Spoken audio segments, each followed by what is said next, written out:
ছেলে খারাপ হয়েছে এর জন্য গ্রামবাসী দায়ী নয়, ছেলে খারাপ হয়েছে এর জন্য বাপ মা দায়ী।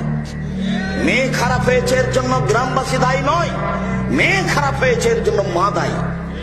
রাসূল সাল্লাল্লাহু আলাইহি সাল্লাম বলছেন, কুল্লু মাউলুদিন ইউলাদু আলাল ফিতরা ফাহুয়া ইউহাব্বিদুনাহি ওয়া ইউনাজ্জিসুনাহি ওয়া ইউনাসসিরুনাহি।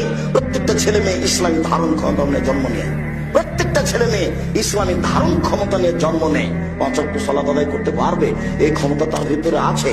দাড়ি ছেড়ে দিতে পারবে, চাঁচবে না, এই ক্ষমতা তার ভিতরে আছে। টাকনুর নিচে প্যান্ট পরবে না, উপরেই পরবে, এই ক্ষমতা তার ভিতরে আছে।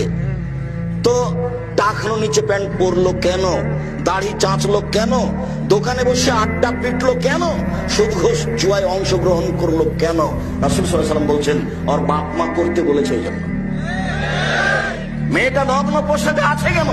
এখন ক্লাস 10-এ পড়ে, ওর বাপ তাহাজ্জুদ পড়ে, এখন বসে আছে মাথায় কাপড় নেই। এর জন্য জবাব আমি দিব, ওই কাপুরুষ বাপে দিবে।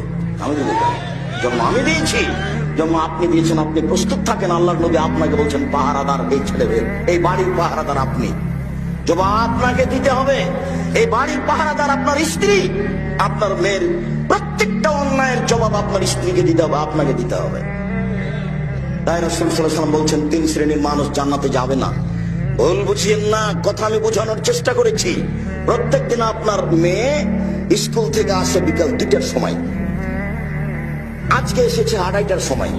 ওই সময়ে আপনার স্ত্রী সালাত আরম্ভ করতে যাচ্ছিল, সালাত নামাজ পড়বে, এই সময়তে মেয়ে বাড়িতে ঢুকেছে। দায়িত্ব আগে, মেয়েকে আগে জিজ্ঞাসা করতে হবে, আম্মু প্রতিদিন 2টায় আসে, আজকে 2:30টায় আসলে 1 ঘন্টা লেট করলে কেন? এটা রহস্য আগে বের করতে হবে, তারপরে কোনো কথা। এটা অক্ষরে অক্ষরে প্রকাশ করতে হবে, বুঝতে হবে, জানতে হবে। তার নাম মা। মায়ের কারণে এই সংসার, এই পরিবার ভুল পথে গেছে, বাপের কারণে এই সংসার, এই পরিবার ভুল পথে গেছে। বলছিলাম